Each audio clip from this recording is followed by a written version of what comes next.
Hello there, I'm Tom Wiggins. And I'm Emily Elias, and this is Desert Island Dips, the podcast where we pit condiment against condiment and ask, if you were trapped on a desert island, which 5 dips would you take with you? It's a question of the ages. It's a very difficult question to answer, but we are striving. We're trying our very best to do it for you. I feel like there should be some form of medal, recompense, a ceremony, financial reward. Hey, it's cheap to talk about money. Don't cheapen this, Tom. As it stands, I'm going to say this for free.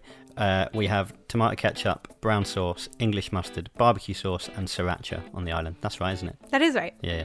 5. This week we are going to talk about the other brown nectar, Branston Pickle. Ooh. Now, I feel this is a very British condiment. This is an incredibly British condiment.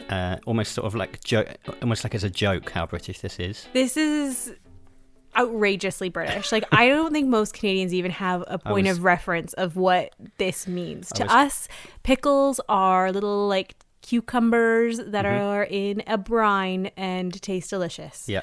That's all pickle is to a North American. That is pickle. Okay. Because I was going to ask you what your cultural viewpoint of Branston Pickle was, and you've done it already.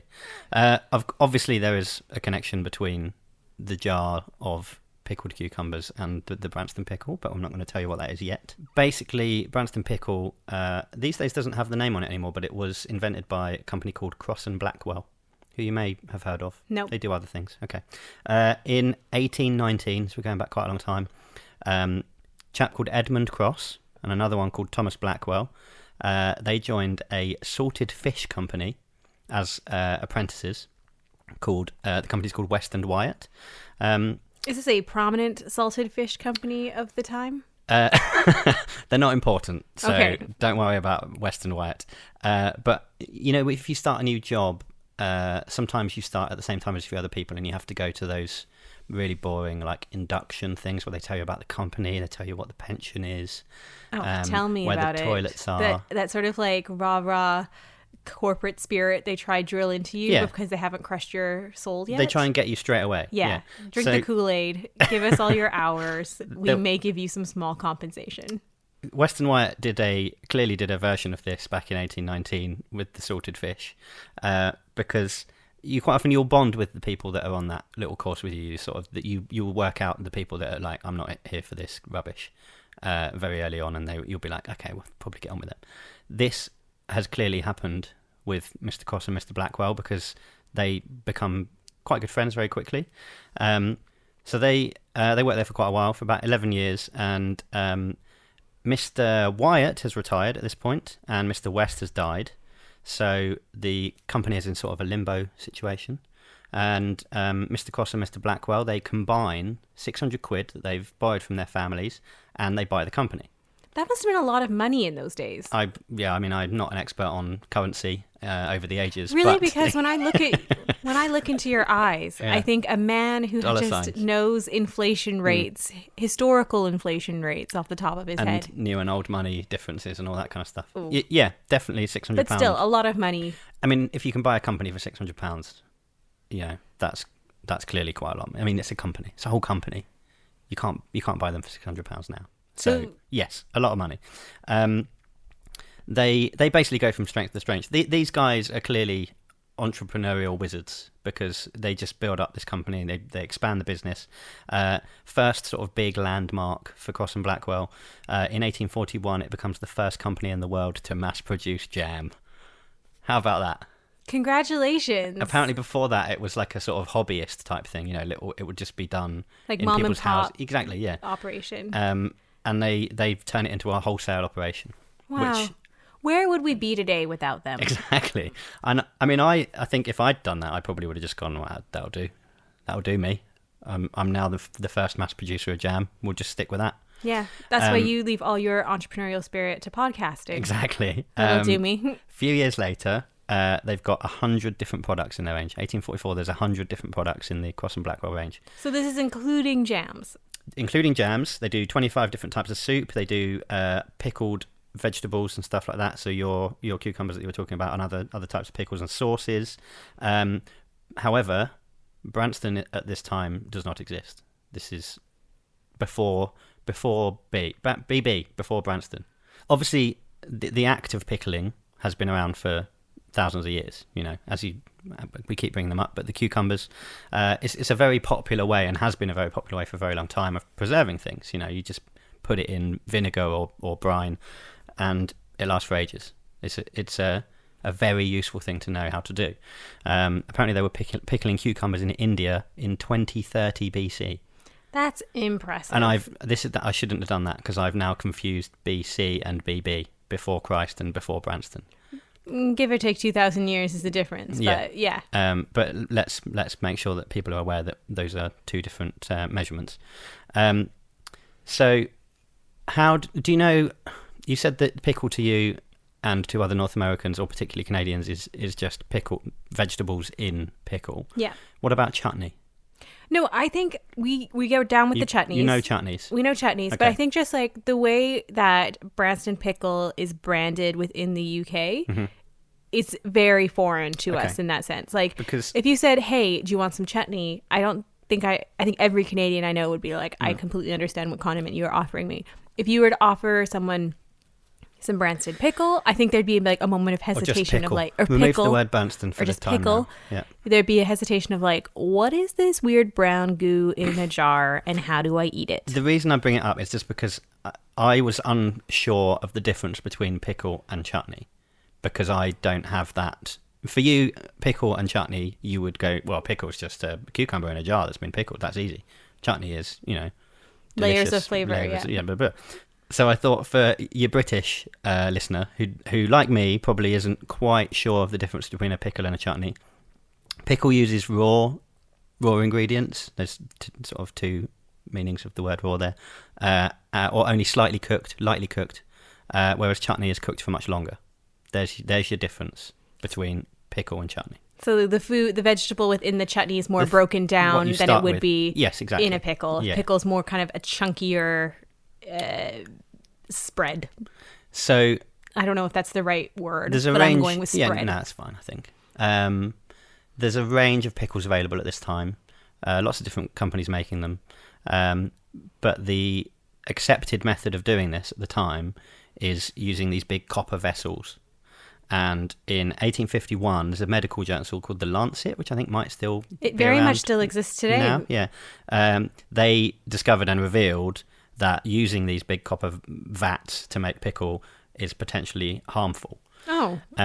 So Crosse and Blackwell are one of the first ones to make the switcheroo and change this up and start using enamelled iron instead. So the reason they use these copper ones, apparently, is because... Have you ever held a lighter to anything made out of copper, like a copper pipe or anything? Tom, how did you know that's how I spend my Saturday nights? When you're a child and you've got nothing else to do, and you do this kind of stuff. Your first welding kit. No, like you're at a cub camp or something, and you've got a fire. And do I look like the type of person who went to cub camp? I'm not saying that in like a gender specific way. I just mean that in an Emily Elias kind of way. You never know. I've heard a lot about your family and your upbringing. If you put a copper pipe into fire, basically the flame goes green. So apparently the reason they used these copper vats to make pickle is because it gave stuff a green tint, which was seen to be like more fresh looking. Which I was like, oh yeah, it's the same as when you put a copper pipe in a fire. But that apparently, as the Lancet discovered, was not good for people to consume products that had been prepared in this way. So they moved to enamelled iron. And at first, the sales drop a little bit because of this green tint that everyone assumes to be freshness disappears. Everyone looks at their products and goes, "Oh, I don't know, it doesn't look very nice." But they gradually pick up. I think probably as everyone else has to stop using the copper and move to this, and that's everyone accepts that we'll have to leave the green tint in the past because it's killing our children. And they managed to get things back slightly. In 1860, they are the biggest producer of preserved goods in the world. I suppose that's the second landmark, right? I guess. I don't know, what was that? It was like a fact. It's like a fact bomb. Okay. Sort of Tim Westwood style.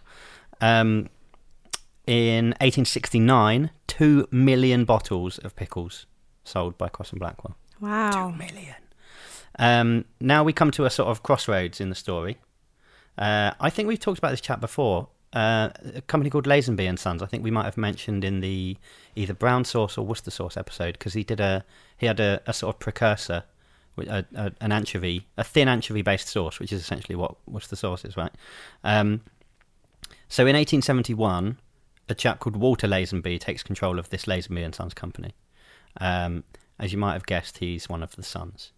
He's not E, he's W. They'd been making this sauce it was actually called Harvey's sauce because they bought it off somebody else. Anyway, not really important here. But he clearly is a bit like the Crosse and Blackwell lads in that he's quite entrepreneurial and he wants to expand the business. Like if they'd done Ye Oldie Apprentice at the time, these three guys probably would have been on it. And they would have been backstabbing somebody else and talking trash about another contestant, and then somebody crying in the toilets. Maybe that's what we could do. We could come up with like a condiment, Oldie Apprentice, and sell it to Alan Sugar. He died in 1910. Once we get that time machine going. What? Well, we need a time machine to actually do. Oh no, it would be fictionalized. Okay. That's fine. Walter dies in 1910, and by this point, along with Crosse and Blackwell, it's one of the biggest sauce companies in the country. They're shipping overseas to South Africa, Canada. They're supplying the army and the navy in the war in India. And 10 years later, Crosse and Blackwell are like, nah, that's enough of that. And they buy Lazenby. At this point, they have, because they're now massive, obviously, they were selling, 2 million bottles of pickles not that long ago. And they've just bought this other massive company. They've basically outgrown their premises, which is in Soho. There's not a lot of room in Soho. No, and apparently they were told that there was going to be redevelopment in the area, so that there wasn't going to be space for them to expand there. So what they did... And plus, it was probably a lot of NIMBYism of not in my backyard. We don't need this condiment factory. It's probably... Get out of here. Yeah, where are the people from Soho from? I think in my world, apparently, some form of New York, New Jersey hybrid. Yeah, I think so. Turnpike land. Little bit of trivia here. You know where the Crossrail station in Tottenham Court Road is being built? Yes, I do. I don't know why explain? I was you may not, but I do. To anyone not familiar, it's the new sort of rail development that goes across London. They knocked down the Astoria to do it, and that is awful. They knocked down some history, is what they did. Well, and in the process... they found a load of old jars from the old Crosse and Blackwell factory. No way. Yeah. Did they eat them? You don't eat jars. No, was there stuff empty. in them? No, they're empty. That wasn't a ridiculous question to ask. Jar implies there was something inside it. Why did you say they found a bunch of glass? Well, because that would have just been like they smashed the windows or something. No, empty jars that hadn't been used, that had been left behind when they moved to a place called... Are you trying to make me guess? Yeah. Branston. Yes. In Branston, which is in Staffordshire. Yes, Staffordshire. So there was a factory that was built in Branston with the intention of... It was a munitions factory, so the intention of making machine guns, basically. But the war stopped before they'd had a chance to finish the building. Which is a hazard of wartime economies, I would imagine. I mean, you're planning for the future, but you also want peace. So where are you going to fall on that one? It's difficult. So they buy this factory because it's unused for 600 grand. Let's not get into the exchange rates again here, because as we've already worked out, I'm not an expert. It is not your strong point. Yeah. They employ 1,500 staff here, mainly women, because of a lot of the geezers are dead, obviously, because they've been fighting in the war. Not entirely women, but lots of women. They just hired a lot of women. Yeah. It's fine. It's a good thing, I think. I would We've say talked so. about this before, right? I think that women in condiments is a theme to this podcast that is book. Yeah, women in condiments, and me giving a sort of a lecture. Yeah. Oh, Emily Elias, women in condiments. Can I have BBC Radio 4 type thing? A blazer with the patches sewn on as I... The elbow patches? Yeah. Yeah, definitely. They also bought a building nearby, which they called Branston Lodge, which is where they where the women lived, the single women anyway. They lived in this because, old-fashioned values.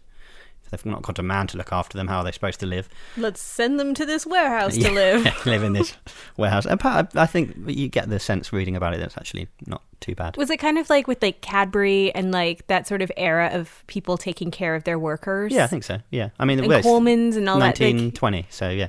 That sort of 21. Yeah, that sort of like that vibe of the factory owners really taking care of their workers and providing them with like education and medical care and all the sorts of things that as a human being we like. Yeah, and it's in this building with where they house the workers that Branston Pickle is invented. So the story goes that there's a resident called Mrs. Graham. This is where these things backfire, where nobody bothers to know what her first name is. Mrs. Graham and her two daughters, we know what they're called for some reason, but not the mother, Evelyn and Ermintrude. They come up with this concoction of pickled carrots, swede, onion, cauliflower marrow, and gherkins. Wow. Weirdly, on the ingredients, they don't write swede, they write rutabaga. That is a North American word for swede. I don't know why. I don't know. It's always been like that because I remember as a kid like looking at the back and going, like, what the hell is rutabaga? And my dad going, it's like Swede or something like that. But apparently the recipe is essentially the same. I mean, obviously there are other little things in there, but those are the chunks essentially that you're getting in Branston Pickle. Unfortunately, this new invention isn't enough to sort of send them through the roof in terms of success, because the factory had to close down 2 years later, and they moved back to London at a site in Bermondsey, which was owned by the Lazenby company, the one that they merged with. And from then on, it's a meteoric rise, which is nonsense, by the way. Meteors do not rise; they fall. And it's an important thing to point out. You know what? Honestly, I never thought of it before, and now I feel like a dum-dum for saying it all the time. But not that I say it all the time, but like I've been known to say it, and it's a widely accepted term, and it is complete nonsense. Branston just takes off from there, and these days they sell. Hang on, it's in 1/3 of British households apparently. Wow. Branston Pickle. It's a huge success story, bought by Nestle in 1960. The Lazenby name they got rid of that because they were still functioning independently for a while. Although apparently Lazenby still in South Africa you can get Lazenby Worcester sauce and I think mayo. I think I read that Lazenby mayo is the #1 mayo in South Africa. If our South African listeners can fact check that for us, we'd be eternally grateful. But it's now owned by a Japanese company called Mizcan, who owns Sarson's and Hayward's. Hayward's do pickled onions and other things like that. I would like to get your thoughts on a few things. Sure. When was the first time you tried Branston Pickle? I think the first time I had Branston Pickle would have been 3 years ago. Okay, so a recent addition to your life. Yeah. Yeah, and what do you think of it? I don't like it. Oh, wow. Sorry. I know you're like the Brexit of condiments, so this is pretty much blasphemy. Really but offensive. Okay, I don't think I didn't grow up with it. So it's not like something where I have like a nostalgic palate for it. Like, you know what I mean? Like it's like it tastes like childhood to me or anything like that. Yeah, no, that's not why I like it either. No, but I'm just saying as a adult to sort of have that sort of introduction to it, it didn't wow me. It wasn't like, where have you been all my life, big boy? Come upstairs. That's probably for the best. I think it's probably... there were similarities there with HP sauce, aren't there? It's quite a vinegary. Yeah. And you were overwhelmed by vinegar when you had a brown sauce for the first time. Well, I was only going to say, the main developments since in Branston's life are fairly recent in terms of the new variations of it, new variants of it that they make. So there's a small chunk one, there's a smooth one. To me, they can both get out. Like the point of Branston Pickle is the big chunks. How would you? Much in life, just the point is the big chunks, isn't it? What's your preferred way to eat it? Sandwiches. Yeah. Or like just purely pickle, or like pickle and cheese? no, you can't just have a pickle sandwich. Well, I'm just asking. I'm asking. Ham, cheese and pickle, just cheese and pickle. But I mean, you've got other stuff in there as well. But those are your two main ingredients. When you're having your cold meats, you always want some pickle involved. I mean, just loads of things really. It's cheese, just a cheese plate, cheese yeah, board. you'd want some pickle there, defo. I mean, I find it. I think because my problem is, yeah, maybe one of the reasons I didn't like it as much was because I'm allergic to dairy, and I'm that annoying person who talks about the dairy allergy. Yeah. I just had pickle on bread, and I was like, that was kind of like the sad. I would like that as well. And I just no, thank you. And also, we had a discussion 2 weeks ago about how you didn't like hams, like a gammon or something. I mean, gammon is not. It's not my favorite. Yeah. And you're not going to have that with a hot pastrami, are you? Pastrami and pickle, would that work? Yeah. Well, I reckon. In theory, though, because I think for me, the people that like either small chunk or even worse, smooth pickle are the same people that drink smooth orange juice rather than the one with bits. Oh, see, I prefer smooth orange juice. See, this is the problem, isn't it? And I also prefer smooth peanut butter. Well, I mean, so logically, it all makes sense. So I'm the worst to you. So that's probably part of the reason why you're not into. If you had, I don't know, maybe if you had smooth pickle, it might change it a bit. Maybe. I don't know. I think it was the flavor that I found quite objectionable. Then that won't help, will it? Yeah. 2002, Walker's launched a limited edition cheese and Branston flavour crisp, which was really nice. I could actually see that as a good flavor. It was really nice. Yeah. It worked. It was. If it tasted and felt accurate. It felt accurate. I'm going to tell you, though, about my sort of biggest disappointment around the expansion of Branston Pickle. I have no idea where this is going to go. A little while ago, Branston launched a range of baked beans. Okay. Which, upon seeing them in the supermarket, I went, oh my God, I'm going to eat the hell out of those. Yeah. Baked beans with Branston Pickle involved. That is an absolute dream of mine. Took them off the shelf, took them home, opened them up. They're just normal baked beans. There's no pickle element to them whatsoever. Okay. So why the hell were they called Branston? Because the factory's making them? No. It's Branston's the brand name that they're trading under? But don't mislead people by suggesting that your beans have got anything to do with Branston Pickle if they're just normal baked beans. Did you then take the baked beans and put some Branston Pickle on it? Does that flavor combination actually work? I didn't do that, no. Because, what if it was a case of, they were product testing, they were trying to make it work. Let me decide that. It wasn't good. So they were like, well, great. We've got a ton of beans. We got to sell them somehow. We're too far down this road. We're just selling the beans. Let's use trade on the brand name. But it should have said on them, these are just normal beans. Don't eat them expecting a Branston hint. That's because a bit you wordy. will be disappointed. Well, I'm not in advertising, so they can come up with a better way of doing this than me.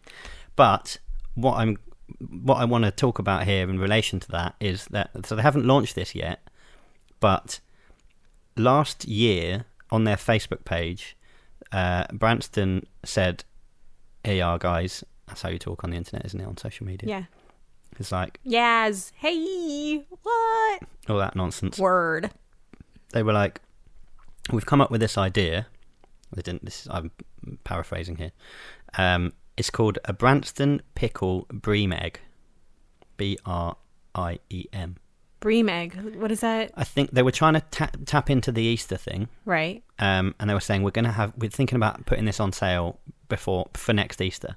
Essentially, what it was is like a cream egg size, Cadbury's cream egg. Yeah. Familiar? Yeah.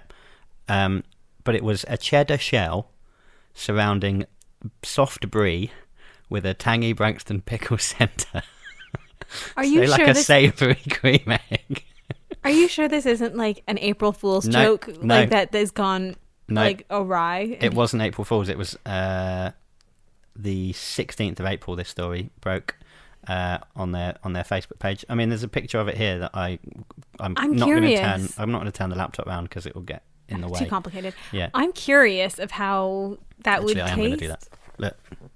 Oh wow, that's really unpleasant looking. So it's a Cadbury's. It's sort of a cross between a Scotch egg, and a Cadbury's cream egg, but without any meat and loads of cheese, and then pickle in the middle. I mean, I don't like brie, but that for me, I kind of really, really want one, and I'm not misled by the Branston branding either, am I? And I'm just going to put this out there. Tell me if you think this would be absolute blasphemy. If you were to batter that and deep fry it. The Scotch are already doing that, definitely. Because that's what it looks like to me. It looks like it's missing like one. You've got like cheese. You've got your Branston inside encased in it. It needs a layer of deep fry. And I don't think it needs it, but I can see why you might want to try that. I'm disgusting. And I've got a small sort of, on the news they have like an and finally. I live for the and finally. I've got an and finally for this. Wow. I mean, obviously we've got a bit more to do after that, but I didn't realize that you've structured the entire episode. In 2013, on the 3rd of October, actually it might happen the day before, but anyway, start of October in 2013, a Branston Pickle lorry crashed near Cheddar. Wow. The place Cheddar, of course. Yeah. Right, I got okay, that. Good. So like, and finally, folks, move over, cheese lovers. There's a new pickle in town. You're going to pun your way through that story. Well, not off the top of my head, No. but I will do it like in a funny broadcast voice. Did you write what you think your and finally would be? Like, and finally. That was the and finally. Oh. What else did you think it was? I feel like you should have scripted it with some weird puns. That's too much effort. Okay.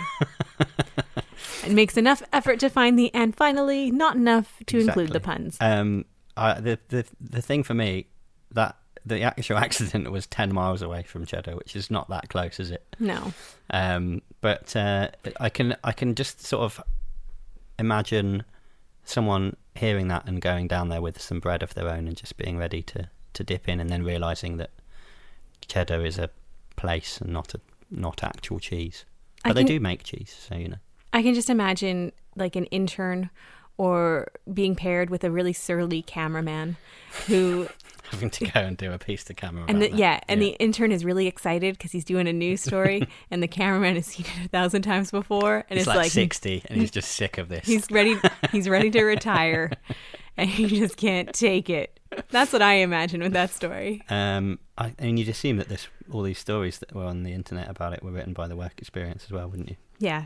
I'm going to go with bylines of staff. No, it wasn't. There was actually a named person on that one. So, recently we've been talking about how the list has been sort of set for quite a few weeks now. Yeah.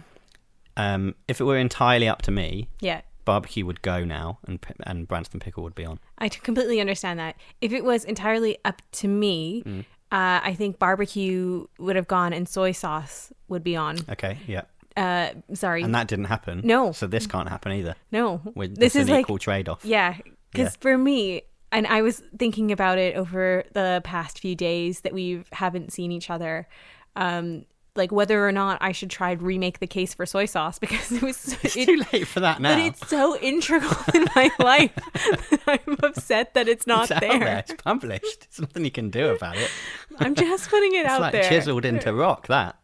That's how I feel. So in a few days' time, you'll have the same like lingering feeling that you're haunted by, that Branston Pickle should be there. Pickle's not there. Yeah. I'm sorry, I think mate. I just look at it and think, there's no chunks on the list. Everything's all smooth. Do you know what I mean? Yeah, I guess so. You don't get many chunky condiments, do you? Thing is, if you were coming to me with a chutney, I would be way more keen to put a chutney on over a pickle, or over Branston Pickle. There's not a chutney on this earth that is as significant in my life as Branston Pickle, though. Wow. So, and none that's as sort of iconic and important. Chutneys still feel like they're in that. Do you know what it is? Go on. It feels like nobody's nailed the mass production of chutney like Branston did. But when you get with jam. But I actually kind of think that like a homemade chutney. Oh yeah. Is way better than you could ever get. But I think that's why it doesn't have the same reputation. I guess so. But it doesn't have like the brand standard. Yeah. But it is delicious. I don't know. Well, it depends. There's no. Also, they haven't. I've never met a chutney I didn't like. Well, but that's probably the thing. They're all too. There's lots of them, but there's no one sort of grabbing it by the scruff of the neck and leading chutney into the new millennium, is there? Whereas you think that Branston Pickle is the condiment of the future? No, Branston Pickle did that in like the 50s. Yeah. So they're there. They've established themselves. But they failed to innovate in baked beans. What else are they? Well, no, but they have innovated in the smooth chunk the small chunk and the smooth space. Woo, talk about innovation. Smooth or chunky. And what about the Briem Egg? That is like a whole new world, isn't it? The savoury cream egg. They did say on this story that if they got enough sort of positive responses, they would look into producing it for Easter 2018, which is obviously gone. Which suggests, although all the responses to it are like, yes, you absolutely have to make this, but where would you see yourself eating the Briem egg? On a train. To the disgust of all the other passengers. The other day I was on the bus and I was looking out the window and there was this woman and she was eating a Viennetta, like a full Viennetta to herself on her lunch break, and I was just like, this woman knows how to live her life. Living the dream. That is absolutely the dream, to just be like, screw it. You passed, so you didn't see her eat the whole thing. No, but she was like... Was she near the end? Near the beginning? She was just biting into it like a chocolate bar. No, she had a fork, because obviously she took the free fork that you would get from like which is intended for your salad. And she Excuse me, have you got any forks for my Viennetta, please? And she I think she was about halfway through. Like the bus was stopped. Like it was long enough for me to register what she was actually eating. This is actually happening. Yeah. And it was spectacular. My hat's off to her. I wish I had that kind of I don't think that wouldn't be easy either, would it? Because it's quite hard to get through those chocolate layers. And you're on a time crunch. Like you got to get it done by your lunch break. You have to. There's no I'm going to put it in your freezer. I could eat a Viennetta in seconds. You could eat an entire Viennetta in seconds. Well, yeah, everything's in seconds. Arguably, just lots of them. But I could do one on a lunch break easy. Really? Yeah. I love Viennetta. Well, I know what I'm getting you for Christmas. You can get really long ones. Did you know that? I did not know that, but me and John Lyons, the guy I'm going to marry, he and I like to watch Viennettas being made. Oh, that video is amazing. Oh. Yeah. And the other Saturday night, came home from the pub and he was like, "Hey, can we just watch Big Macs being made?"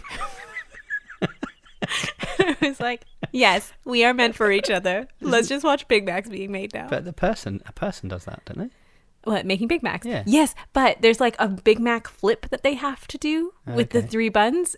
Sounds like a dance move. It's carefully orchestrated. Doing the Big Mac flip. The big long one is called Viennetta XXL, which sounds sexy, doesn't it? That sounds like a Magic Mike sort of. Ladies celebrating your hen do? They would absolutely a brand tie up between Viennetta XXL and Magic Mike. Well, I mean, I'm seeing like the advert would be horrific. The weirdest collaboration I've seen is Deadpool and Victoria Plumbing, and it's like Deadpool in a shower curtain, like with a shower cap, like kind of a shower curtain, trying to sell me getting my bathroom refitted, because apparently that's on the Venn diagram of advertising where I fall. Yeah, but you can't do them for everything. That means there are enough people that it thinks will be interested in both that dreadful looking film and plumbing. Easy. Pride of Vancouver. Ryan Reynolds is in that film. Sorry, it looks dreadful. And there's enough people that they think will be interested. Like, I don't know if it's like ironic advertising where they're like, we're not going to go for like Budweiser or McDonald's or whatever. Really, we're not going for the big names. And boring. Yeah, ironic. We're going to go for the weird stuff. Yeah. I don't know. Who's paying for this campaign? It's another podcast for another time, I think. Who's paying for the Deadpool 2 Victoria Plumbing advertising campaign on social media. I think that's all we have time for this week. Unfortunately, we could keep going. We definitely could. This is you self-editing where the time is ending. I'm looking at a timer. I can feel listeners dropping off now. That's why we're going to end. We're going to end in the normal way with the shout-outs to the social medias. We're on Twitter at Desert Island Dip, singular. We're on Facebook with an S on the end. That's Desert Island Dips, not Facebook's. We've got an email address, which I've forgotten. Desert Island Dips at gmail.com. At gmail.com. We had an email the other day. Thanks, Pete. We haven't answered it, have we? Or did you reply? I got too excited that I had an email. I forgot to reply. But Pete, sour cream is on the list. What, sour cream or salad cream? Salad cream. Yeah. Sorry. I thought. Yeah, we just, I just don't think anyone really cares, so we're going to do it right at the end. Thanks for listening. Leave us a review wherever you get your podcast. I don't feel like we need to tell people where you get it from because they're listening to it already. They've managed to find it. Yeah. So congratulations. Okay. Half the battle. Tell your friends to subscribe. I'm going to go away and pour some Branston Pickle out for fallen Branston Pickle brothers. We'll be back in a couple of weeks with another episode of Desert Island Dips.